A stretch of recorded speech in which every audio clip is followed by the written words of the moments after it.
என் அன்பானவர்களே, நம்முடைய பிதாவாகிய தேவனாலும் கர்த்தராகிய இயேசு கிறிஸ்துவினாலும் உங்கள் ஒவ்வொருக்கும் கிருபையும் சமாதானமும் உண்டாதாக.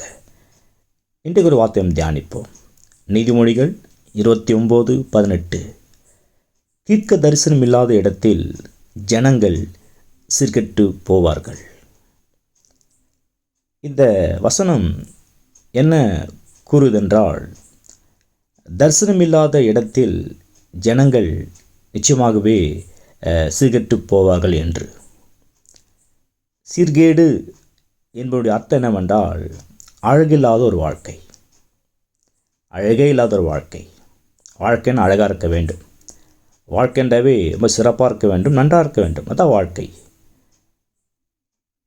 அப்போது வாழ்க்கை சிறப்பாக இல்லாமல் அழகில்லாமல் இருப்பது என்ன காரணம் பார்த்திங்கன்னா, ஒரு கனவு கிடையாது, ஒரு நல்ல கனவை கொண்டிருப்பது கிடையாது, தரிசனம் கிடையாது. ஏதோ பிறந்தோம் வளர்ந்தோம், ஏதோ வாழ்க்கை ஓடிக்கொண்டிருக்கிறது என்று எண்ணி வாழ்கிற மனிதன் நிச்சயம் வாழ்க்கை சீர்கேடு அடையும். வாழ்க்கை சீர்கேடு அடைவது தேவனுடைய திட்டம் அல்ல. வாழ்க்கை நன்றாக இருக்க வேண்டும், மிக சிறப்பாக வாழ்க்கை வாழ வேண்டும். ஆகவே என் அன்பானவர்களே, நல்ல கனவை கொண்டிருங்கள், நல்ல தரிசனம் கொண்டு வருங்கள். உங்களை குறித்தும் உங்களுடைய வாழ்க்கை குறித்தும் உங்களுடைய எதிர்காலத்தை குறித்தும் நல்ல கனவோடு வாழ பழகிக்கொள்ளுங்கள். கனவோடு வாழ்வது நிச்சயம் உங்களை அந்த கனவுக்குள்ளே கொண்டு போகும். ஆகவே கவலைப்பட வேண்டாம், எதை குறித்தும் பயப்பட வேண்டாம். நல்ல கனவை கொண்டுருங்கள். நீங்கள் என்ன ஆக போகிறீர்கள், என்ன சாதிக்க போகிறீர்கள், வாழ்க்கை என்ன உண்டாக போதும் என்பதை நல்ல ஆசை கொண்டிருங்கள், நல்ல கனவை கொண்டிருங்கள், நல்ல தரிசனத்தை கொண்டிருங்கள்.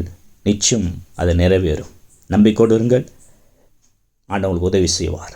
ஆகவே கனவோடு வாழ பழகிக்கொள்ளுங்கள். உங்களை பார்த்து அநேகர் பொறாமைப்பட வேண்டும்.